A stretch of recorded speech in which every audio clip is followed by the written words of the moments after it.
I'm not perfect. I mean, there's definitely times where like I'm sitting there and my kids are like needing me and I'm on my phone doing something. I wish I didn't have to do that. But I hope that their takeaway in time is that my dad, he fucking gave it all.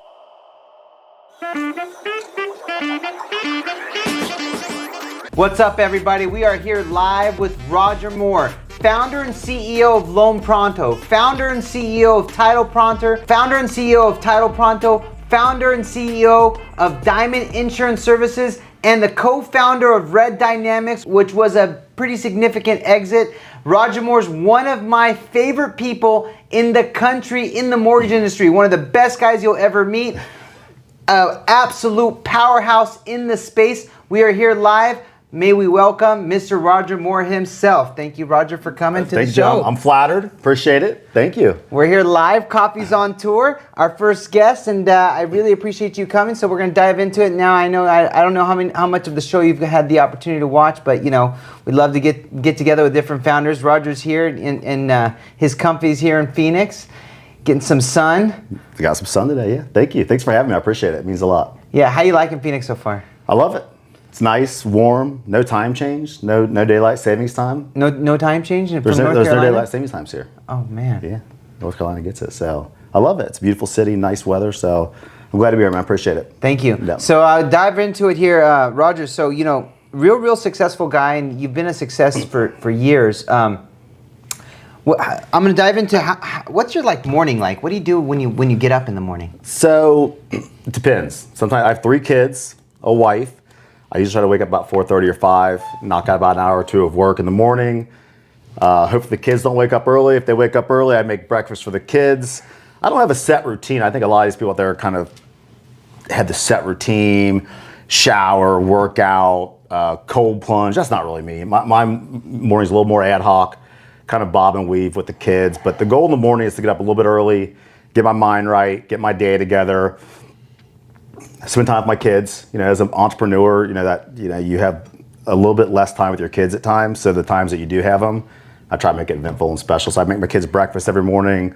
I try to make their breakfast for them, their lunches, and kind of get out the door. So nothing firm every day except try to get up early, get my mind right, get the day going, get some emails out, and kind of get my vibe going, my flow. That time with the kids, that's real special. The fact that you're making them breakfast and lunch, you're doing both. I try to do both. You're a man of service. God bless you, man. That's awesome.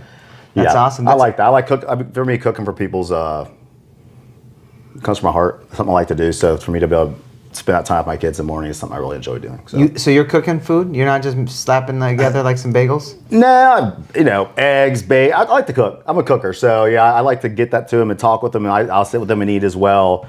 And it's a cool little time we have in the morning to kind of chit chat and talk shop, talk school, talk goals. Love it. A little bit, yeah. Love it. And we're going to talk goals in this session here too. So I want to talk about all the businesses you have. You're such a driven entrepreneur. And we're going to talk about Loan Pronto and the success of Loan Pronto. But you got Loan Pronto, you got the insurance agency, you got Title Pronto. What inspired you to get so diversified in all these different ventures? So the mortgage business to me was always easy, right? I've been in a mortgage company since 2007, so going 17, 18 years. For me, title and insurance isn't a diversification, it's more of a vertical, right? So if you have a mortgage company and you have clients that need to close loans, they need a title company, right? So it's an easy, seamless way to bring in more revenue, make your clients' experience easier. And same concept with insurance, right? Insurance, everybody who gets a house, buys a house or refinances has an insurance policy. So to create those verticals for us wasn't for me I don't stray outside mortgages a whole lot. I don't get obsessed with shiny things. I don't do solar, although I'm not saying it's a bad thing. I try to stay within my lane, which is mortgages. And these 2 verticals were a way to accomplish 2 goals. One, make my client experience a little better and create more revenue for the company. And so that was easy for us to do. And it was a simple step, a couple of JVs with a couple other people I already knew, create the vertical, make my client experience better, bring in some revenue, and just make a more successful company. What have been some of the obstacles setting those up? Because I know a lot of people probably watching this show right now going, I thought about insurance, I thought about title. It's the obstacle for everything is manpower, employees. How are you going to you can have the best idea in the world, but if you don't have the people to do it, it will fail. Like I created a real estate company, Home Pronto, 3 or 4 years ago, actually 2020. It failed because I couldn't find the manpower to do it. So for us, those two verticals were, can we do it? Can we launch it? Can we find a partner to get into it with us? Because we can't do it on our own. And from there, can we find the employees, right? So what we did there is we just moved a couple of our employees inside of our Loan Pronto team to our two verticals. So it was pretty easy. Honestly, it was pretty damn easy. It didn't take much at all. Insurance is not that easy. For you, easy is like a state of mind because people aren't like you. Well, I don't. It wasn't hard. I mean, for me, it's like if you try to go out right now and launch an insurance agency on your own, it'd be pretty tough. But I had a guy I knew who owned an insurance company. He was ready to grow a little bit. I bought half into his company, and then we just had an agent. And we kind of launched it, so it was actually pretty simple. I think that's not easy, man. You just can't go and buy half of an insurance company. Yeah. So I tend to think things are as difficult as you make it and as simple as you want it to be. And for me, I don't find those things, like mortgages to me are tough, right? Scaling a mortgage company to me is extremely difficult. Launching a title company or insurance company is just finding the right partner to do it, getting the people in place and make sure the processes and procedures that exist and last. So, I don't know. It wasn't a huge it wasn't a big lift. obstacle. The key for me was it didn't take away from my primary role, which was building a great mortgage company. Anything that took me away from that, I wasn't interested in. For me, this was helping create a better mortgage company, so that made it easy for me. What about some of the regulations behind like having a title company and having an insurance company? Yeah. Has that been were there obstacles behind getting when you're disclosing, and you're also a lender as well? So how does that all jive? So nothing's harder than mortgage, right? I mean, we're possibly, besides financial services, SEC-based stuff, we're likely the most regulated industry in the nation, right? You got federal regulations, and I'm in 21 or 22 states. That's tough, right? I mean, you have a full-time compliance person. For us, the insurance and title piece, you play within the same rules, but it's a little more lax, right? And what we do, title insurance-wise, is done through Fidelity, right? So Fidelity kind of carries that load for us. And for insurance-wise, we have a parent company that we broker everything through, so they carry a lot of the regulations. So from a regulation perspective, it's wildly simple compared to what you and I are used to on the mortgage piece, which is complicated and expensive and timely and very complex. So, I always tell people if you can do mortgages, you can probably do anything because there's nothing more complex than a mortgage from top to bottom, end to end, A to Z, regulation wise. So it just wasn't any harder. It's quite a bit easier actually. Who's on your leadership team to who you can trust this much to delegate to? Because you're an army of one in terms of you're just the CEO. So we run a flat company. I have leaders in my team. I have my first employee. He's been there since day one. He's my COO. He's kind of my right hand man. He runs most things that I can't run technology wise and processes wise. But we purposely run a smaller, flatter organization where we don't need a big leadership team. And I can do most of it on my own, and what I can't do, I hand off to him. I've got some other leaders in the company that can help me as well, but we try to keep it flat and simple. We're not a complex organization. We have 47 employees, 19, 20 loan officers. For us, small is better. It's more agile and it's simpler to run. You're not just small, guys. This guy's not small. He is super mighty. I mean, mighty is not even the word. I mean, to be as big as he is right now, it's Thank you. Yeah. You're very small, but very mighty. Yeah. And I'm going to talk about how you per loan officer have the most fundings per LO in the country. Yeah, I'm proud of that. And I love to see that. I love that you boast about it because it's a fact. Yeah. It's what is it, like 6 loans per LO in a down market? So we average right now most months 11 per LO. Yeah. 11 loans per loan officer. Yeah. So guys, if you're watching and you want to make money as a retail originator and you're in North Carolina, this is the guy. Yeah. Well, for us, I don't. You have a big company, so don't take it the wrong way. But I always say, and I didn't make this up, it's a Steve Jobs thing. It says a small group of A players can run circles around large groups of B and C players. So when we built our company, my hypothesis was with the right marketing, right processes, right technology. I know you're big in technology as well. My hypothesis was I could do a lot of loans. It's a flywheel for me, so I could do a lot of loans with a small amount of people. And so we try to be very thoughtful about who we hire, why we hire that person. We're not going to hire an LO doing one loan a month, right? I'm not saying that's a bad thing. That's normal and it's average, but that just doesn't fit with us. Our goal is people that can do a lot of deals each month, low maintenance LOs, and an operations staff that can tear it up too. And so that's what we've always built ourselves on. I'll never be a company without. I mean, maybe I'll get there one day, but for us, my goal is to see if my 20 LOs can do 800 loans a month. So for me, that's a point of pride. And that's something that they take very seriously. You're like the 300 movie. Yeah. Well, I mean, our peak we were doing 650 with 16. So we have a good system and it works. And obviously it's very rate driven and market driven, but I think it's a good business model that works for me, but it's just not for everybody. Not for a lot of people, actually. And you're the only one that could do it. I've never met anyone. I don't understand how, and that's what we're going to figure out on this podcast today. Marketing. So one thing that everybody knows about your company is culture. Yeah. Like, you got such a fun culture. Like, you guys hang out together. I know you guys do annual trips. Yeah. And they're not just like, we're going to UWM. Like, you guys are going to like the Bahamas. You guys are traveling, having a great time. And I'm talking you up, and I got people in North Carolina going to go, you know what, Roger? Yeah. Culture is interesting because you can't, every company has a culture. And if you don't think you have one, you probably have a bad one.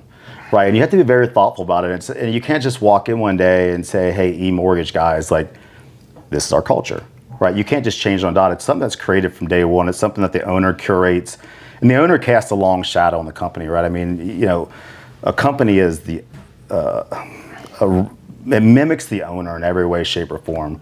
So when I built the company from the scratch, I was extremely thoughtful in who I hired, why I hired them. I hired very few people from mortgage. I hired almost everybody outside of mortgage because I was very more, do I like you? I call it the airport bar test. So what I say is I interviewed every employee we have. And as we've grown, I still do, but like in the very beginning, I would meet every employee intimately, go get a beer. And I always ask myself, if we were stuck in an airport and we had our flight got delayed or got, for 4 hours, could I be with you at the bar for 4 hours? Like, could I enjoy your conversation? Would we laugh together? Would we tell stories together? And if I couldn't, or I didn't want to, I didn't hire you, right? So our entire thought process was like, if we can create people we love to be around, they'll love to be around each other.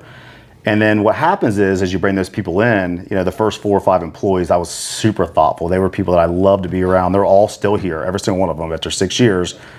And a lot of tumultuous times in the mortgage industry, but those people will be the DNA of your company. So when you're building a company, which you've already done, but those first 4 or 5 people, they will be your rocks. That's like your foundation. Those are your pillars, and those people will develop your culture. And if they're people that are like you, like your long shadow, their culture will develop the way that you want. But then once you get it going, I always say culture is not cheap either, right? You have to really do things and be thoughtful. And we're not perfect, but we do care. We try to do things, events. I take my company on a trip every single year, up or down markets. We still do it. And what we try to show people, say, you give us all you got, we'll give you all we got, and then some. And people like it, and then the key is, if you have a great employee, does their husband or wife or boyfriend or girlfriend like to be part of it too, right? Because if the spouse is bought into the culture, they want to be around there, then they're not going to want the husband or wife to leave. Like, this is a good place to be. Like, a place I work doesn't have this. So, it's hard to create it. If you don't already have a culture, it's hard to turn it. But if you start from day one and you're really thoughtful about it, and everything you do is trying to keep in line with the promises you made early, your culture will create itself in a very special way. And I think we've done a good job at it. We're not perfect. I mean, we've fucked up plenty of times. I've made mistakes, but most of my employees stay there. And I think that's why. Man, your culture is the best. You got great culture, and people love you. Your employees love you. And even here in the Masterminds event, like, you're the most popular guy. I don't know about that. Guys. And it's a reflection of who you are as a leader. I try to be myself at all times. Yeah. And you're like, exactly. You don't change. Yeah. The vibe of Roger Moore is always the same. You see what you get. It's constant. Yeah, appreciate that. And I admire that about you. I really do. And for those listening, like, what's some simple practical advice you can give to people to build a solid culture for their companies? So, I think a lot of owners of companies get out of the trenches too early. And I think that hurts it a lot. And especially if you're not a huge company. You know, a lot of people start a company because they believe that they can work less, or they can do less, or they can step back from what made them great. And I have friends that own companies, and the moment they take their hands off the pulse or get out of the trench, I always say in the trenches, right? Things start to go off the rails pretty quickly. And I think that a lot of people in the early stages get away from things early. Like right now, I still originate loans. When I do a lot, when somebody's out of the office, so I have, my office is in an office. I have no doors. It's an open office. I have a desk, but when somebody's out on vacation or sick, whatever, I go sit with my team, right? And I think what I'm trying to say there is, you're not, you're a servant leader at all times. Take out the trash, do the shit that nobody else likes to do, and your team will respect you for it. Like I'll originate loans. Like I'll go meet with realtors. I'll do everything that I ask them to do and then some. And if they see you doing that, I think it goes a long way. And what I'm trying to say is, if you try to think you're better or you don't want to do what they want to do, you can't create the culture you want, because you're not the person that, you're not emulating what you expect them to do. So for me, my main thing is, get in the trenches, work with them, do what they want to do, work harder if I can, wake up at 4:35, sling out emails because they know that you're working and they respect that. Late night emails that you're working hard, but then ultimately care about them too, do special things for them, try to take them to lunch, buy lunches, there's a lot of little things you can do that make people think you care, especially when the market sucks, right? We all know that last year sucked. I don't know how, it just wasn't great. It was hard for every company, but you can't take away all their perks. You don't mess with their income, don't mess with their commissions. Sometimes you got to make less so your employees make the same. And if you can do that stuff, people will respect you for it, and they'll go to war with you, which I think is what you want. You want people that are going to go to war with you at all times. That's how I look at it. I think warriors, soldiers. That's my leader. That's my general. He'll fucking take out the garbage. He'll originate loans. He'll meet real estate agents, and he'll do the same things we do. He'll pick up the phone call and answer a call in, right? Like he's no better than us. He's just one of our guys. That's a true leader. Yeah. That's a true leader. Yeah. And that's reflected. I people laugh when I take out the trash sometimes. We had a party. Yeah. And I'll be taking out the trash at a party. Mm-hmm. It's like beer's coming out of the bag, spilling on me. The take out the trash thing is such a cliche, but it's really that true. Real. It's like, why am I going to do something that you won't do? Like we work together. Like I always say we. I don't say I. I say us, not me. I always try to think of it like we're in here together, and I'm not better than you. I started the company, but the company doesn't exist without you, so we're on the same level playing field, and we all need each other. That's awesome. Now, you talk about sending out emails at 4:30, 5 in the morning, sending out emails late at night, but you also have 3 kids. Mm-hmm. You got a wife, and we know wives are demanding. Mm-hmm. And you got multiple successful businesses. How are you balancing? Give us some secret sauce on how to balance all of this. You can't. You don't ever balance it. The key is to, it's hard. I'm asking for a friend. Yeah, no, there's probably not a harder job than being a wife of a driven entrepreneur, because the thing about, I talked to my wife the other day, and my sister's husband's the entrepreneur as well. It's like, we have the need to build, right? Like it's in part of my soul. Like I have to do this, and there's no way. Like if I didn't do it, it'd be like a dragon slayer losing their dragon. Like it's just part of your soul, right? Like you have to build this, right? You and Sam, you got this company. You have to build it me the same way.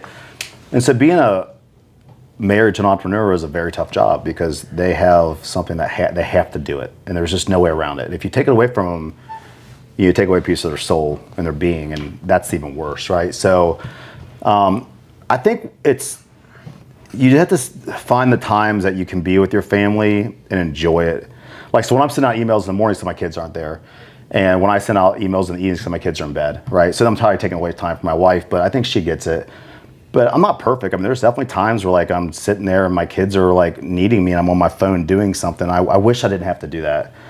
But I hope that their takeaway in time is that my dad fucking gave it all. Like he was a hustler. Then I want to emulate that. I want to be a hard worker. I want to build something too. So it's a juggling act. You know it. I mean, yeah.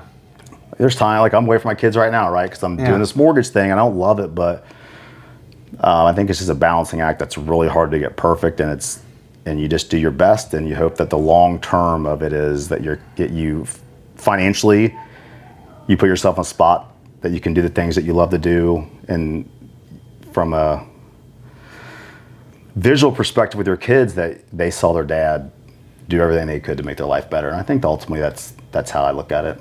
I don't know if I'm right or not, but that's my vision on it. No, everything you said is absolutely correct, and it's a perpetual juggling act for myself. Like, something I learned from Matt, and I try to do this, is like, go on airplane mode when you go home, but then it's like, well, sometimes you can't. You can't. I mean, sometimes there's a shit show at work, or something happened, and you have to make it happen, because if you don't, it's really bad. And so sometimes I'm like, I have to do this. Like, I don't want to do this right now. I have to step away from dinner or whatever it may be. I would say one thing I try to do, I try to get home the same time every single day. What time is that? Between 5:55 and 6:10 every single day. And I try to leave the work every single day at the same time every day. And you make dinner with the family? You make it for dinner? I do. That's amazing. So I always try to make dinner or breakfast with them. So I try to get a full meal. I've figured out a way to do as much as I possibly can. And I could do, I always tell my wife this, I'm like, I could do a lot less. And I could build a lot, my business would probably be bigger, but I get that there's a little sacrifice. But I try to do as much as I can, but there's some times where I can't do as much as I want to, and that's just part of the sacrifice you make if you want to build a great company, which is part of my soul. That's what I want to do. What do you think the vision is for the company? Like you talk about, growing it massively, but your loan officers are funding 11 loans per loan officer. Yeah. We got 900 LOs, and I try to be careful of what the vision thing. My vision for my company, I want to be the top 5 broker in the United States with 1/10 of the LOs. That's my goal. I think you hit that at some point. I did quite a few times. I think you hit that. I want to do it on a consistent basis, and I want to build a place that my biggest goal is to build a place where LOs don't leave. Like, I don't have LOs leave me. They never leave, right? Because they love being there. I take care of them. And I think my bigger goal outside of numbers and size is like, can I create a lasting company where people love to work? They're proud of it. They brag about it. They want their friends to work there. They tell their family about it. They tell people on social media. That's my biggest goal. And if I can do that, I think my monetary goal, which is to do this amount of loans with this amount of people, will come with it as well. So let me ask you this, like, what really inspired you to grind so hard? How did you become this? Was there a person that made you this way? No, I grew up poor. I didn't have money growing up. I mean, I didn't have a whole lot. I mean, I didn't grow up like in poverty, but I grew up a challenging life, and most of my family's problems revolved around money. The lack thereof. Fights and arguments, and not being able to go here or not being able to buy that, and I always just told myself, like, I don't ever want to I don't want to deal with that. Like, I had nobody in my company that ever started business. I think I was the first person to graduate college. Me and my sister. And so for me, it was I just wanted to grow up a certain way and have a certain life, and I also don't play well with others. I don't really like to work under somebody. I can deal with authority, but I don't like it. And so for me, I didn't want to work for anybody. I wanted to have a certain way of living, a certain way of being, and a certain lifestyle I wanted to live. And the only way to do that was to build something and build it well and work hard at doing it. Yeah. Did you have any mentors along the way? No. I don't have any mentors. You've always been like, you're the president CEO. You don't have, and you've said that to me before. Like, I don't play well, and I just don't. I don't know. I've never. Everybody's like, I got a mentor, and I'm not saying. Listen, I wish maybe I need one. I should have one. I don't have a hero. I just don't. For me, it's just I know what I want. I know how to get there. I don't need anybody to tell me how to do it because I think I know how to do it, and I think I can get there without it.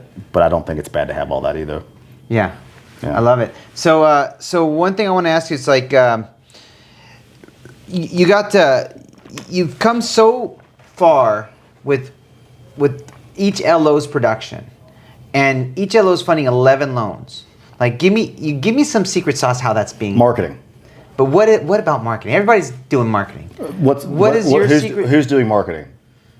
Every LO does some sort of marketing, right? Well, what is it? What are some of the ideas that you have that you've implemented? You don't got to give your playbook. I'll get right my playbook. So I owned. This is my second mortgage company I've owned, and I used to. I had another company actually, is a UWM broker as well, and I started that company in 2007 when the economy fell apart, and we used to buy leads from Lending Tree.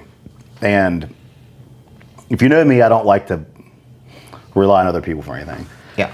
And so we was like, how can we bring in business of our own? So we got in the radio marketing business. It took a long time to figure it out. But what I found with radio is if you're consistent and you're intelligent and you write good copy and you're not afraid to spend a lot of money, you can make the phones ring. And so I've always done radio. And I do that because I can control my destiny. I don't have to rely on anybody else. I don't have to worry about Lending Tree, bank rates, fee structure changing. I don't have a lot of competition.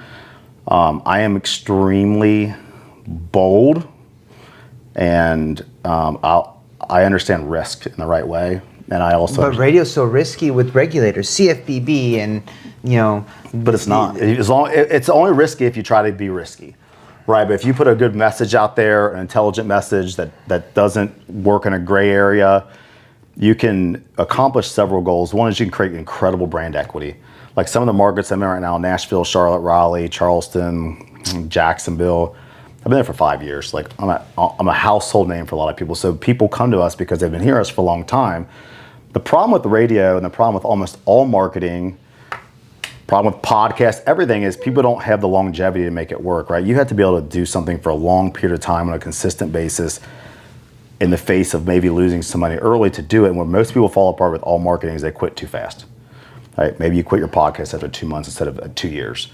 Or maybe I quit marketing after 3 months instead of 3 years, right? So the consistency is so important. If you can get through it in all times, it will work. TV works. It all works if you do it consistently with a great message. I always say like your advertising budget probably needs to make you a little queasy each month. What's your advertising budget? I mean, no one has this advertising budget that's listening, but no, I mean like we probably spend somewhere in the high twos, 250 to 290 range right now. At our peak, we were spending $700,000-800,000 a month. Right now there's not as much meat on the bone, so you got to be intelligent. But we'll spend whatever we need to do to spend it, and even there's certain markets where we might break even over the last couple of years, but brand equity takes so long to get it, but it's so short to lose it, right? So you have to keep moving forward even when you think it's not working, because it will work long term. Just don't get out too early. Is what we've always. How are you framing your radio messages? Depends on the market. I mean, today, I just changed all my ads today, right? So when rates dropped in late December, I turned everything. So for all of 22, most of 22 and 23, we got way out ahead of the curve and we started advertising HELOCs. Everybody was like, you're a fucking idiot, Roger. Like nobody's doing HELOCs. I'm like, dude, people are gonna start doing HELOCs. You watch it, right? So we started doing heavy HELOC advertising. A lot of that turned into full refinances, right? Because a lot of people can't get HELOCs. So we were doing a lot of that. When rates dropped, late December, early February, we switched it all quickly to first mortgage business, right? If your rate starts with 7, you're going to be in heaven, is what we used to say. So people were calling us to refi their 7.5%. So you came up with catchphrases. Oh yeah, monikers are great. Yeah, monikers are wonderful. People love to remember something. You can remember all your best brands have some sort of moniker. Do you have a jingle for Loan Pronto? No, we don't. No jingle. Is there a reason why you never did a jingle? I think they're corny. But you got monikers. I like a moniker. Jingles are annoying. But so like today, I switched everything back to our express line of credit advertising move, because nobody wants to rate and term right now because rates are back close to 7 again. So it's beautiful for us because I can change my message very quickly, and it works because my brand equity has been so strong for so long. And what are you seeing an influx of right now? Purchase, refi, HELOC? We do a little bit of everything. We have a really good purchase business that's all referral based. So we do about 30% referral purchase. So we have you're a huge brand. Everybody. I don't think anybody in North Carolina doesn't. Everybody knows. Yeah. Loan Pronto. So we have a cool hybrid model where we do a lot of advertising, which brings in business. But that's 35% of what 30 to 40% of what we do is referral based. That's a mixture of purchase and refi. We're 30% purchase right now. The rest is all new generation stuff off radio stuff. That's awesome. So I want to ask you this question. Have you always been an entrepreneur, or did you start in retail? Did you start your business in retail, or did you start your business as a broker? So when I got out of college, when I got in the mortgage business, I was, I didn't even know, I don't even think I knew mortgage had a G, 2 G's at the end. I really didn't know anything about it, but all my buddies that graduated college before me, my fraternity brothers, all went down to Charlotte, and they were working this big mortgage brokerage, and I heard some guy had a Porsche. And this was right when Boiler Room came out, right? You remember that movie? And I heard somebody else had a Viper and a Corvette. I was like, what is going on down here, right? And they brought me down, they interviewed me, and my mom was like, you're crazy, it's 100% commission. I was like, I don't care, I'm good, I'll make money, watch. And so I joined that company, and I did well very early on, and then I was there for a little while, and I started my own company when I was 27, but that's how I got into it. It was just a random event that happened one day. I saw somebody I knew, and he mentioned I could get a job there. I was like, let's go. So it's like the butterfly effect kind of thing. It was super random, but. I actually started my first mortgage company it was about 25. Yeah. Why'd you start your own? I just felt like I was smarter than the owners of the company I worked at. And I looked up one day, and I saw them 3 up there, and I was like, I know I'm smart. I'm not trying to say I just knew I was better than all 3 of them. And I felt There's 3 owners, and you're like, I'm better than all 3 I was producing more revenue. I was a better LO. I just thought I could do it. And I just didn't want to work for somebody anymore. I didn't like it. I just didn't feel like they weren't offering anything to me. And I was only giving them money, and I'm just going to do my own thing. So I did my own thing. I didn't think a whole lot about it. It was always easy for me. I don't think things are that hard. I think people overthink things a lot. Yeah, but you think everything's easy, you know? I do. So you think everything's so easy. Tell me some of the challenges. Everybody. Well, challenge right now are like, how do you bring it? Like, so my big challenge, how do I bring in more business, right? Like, I have to run a marketing campaign to feed, leads to 19 LOs, right? I have 19 LOs that are primarily lead based, right? So moving the needle in this type of market is extremely tough. I mean, what's the message going to be across 10 major markets that are going to get the phones ringing, that are going to get an ROI that's going to make your company grow? That's really tough, right? How do you keep 45 employees? So we've never laid off an employee during all these. We didn't in 22. We've never laid off one employee. How do you keep the gears grinding to keep those employees engaged, happy, financially solvent, without losing your team, right? That was incredibly difficult, right? That's really tough, and those are challenging. Those are our challenges. The easy thing is start a company. The hard thing is how do you keep it running efficiently and keep people happy? That's really tough. So give me some suggestions on how, give the audience listening some suggestions on how to do that.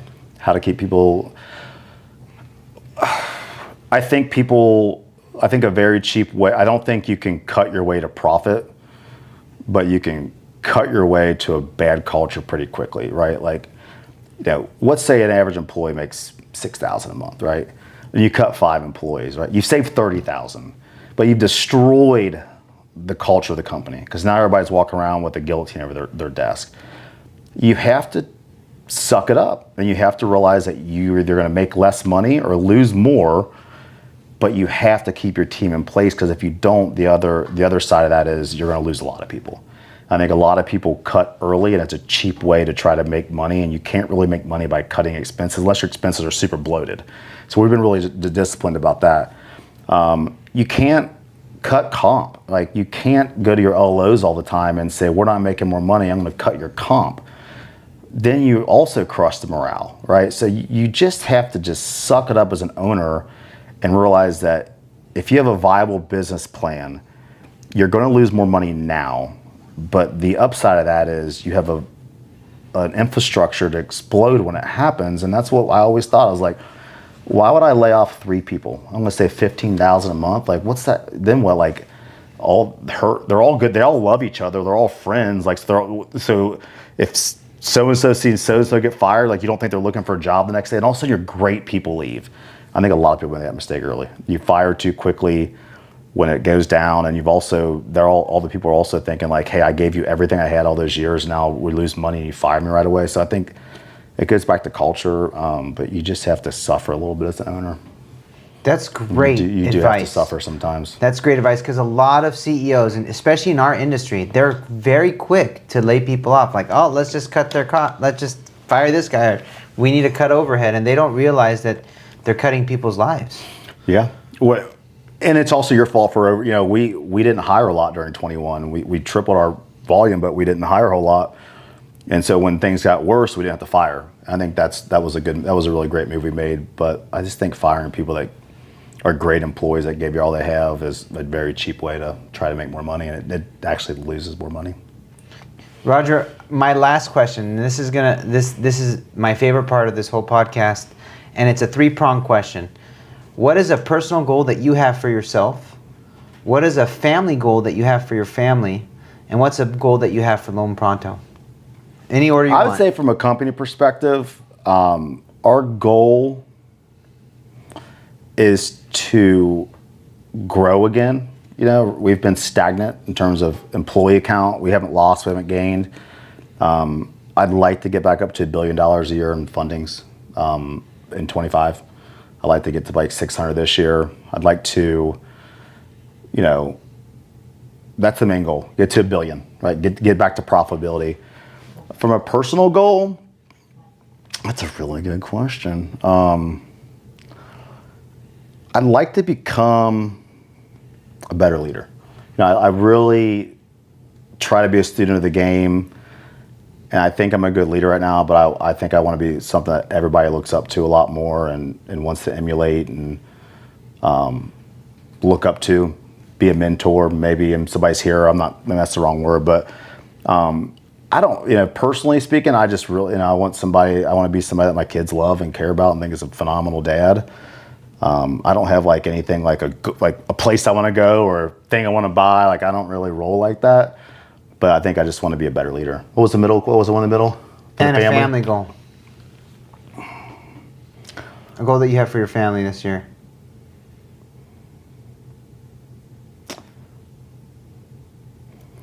I want to start seeing the world a little more. We don't go a lot of places. I'd like to start, seeing the world, I want to see the United States, honestly. I'd like to start, I spend a lot of time with my kids, but I'd like to start taking them on adventures that, allow them to see the world and America and the national parks and all that stuff that matters, that creates lasting memories that when I die one day, like, they think that was the coolest thing they ever did, kind of stuff. So I don't have like a place I want to go or a thing I want to do. I just want to be a really good dad and a good business owner, and I want to grow my company, and I want everybody to stay there, and I want people to just love what they do, and I want my family to be proud of me, and I want to be proud of my company. Yeah. I'm proud of you, Roger. Thank you. I'm proud of you, and I'm proud of everything you've built, and I'm proud of like your work ethic, your grind, and most importantly, I'm proud of your company. You're one of my favorite guys on the planet, and I appreciate you for doing this podcast. Loan Pronto, this guy's the man. Make sure you guys follow him. He crushes it, by the way, on TikTok. God bless you, Roger. Thank you for coming on Coffeez on Tour. Yeah. All right.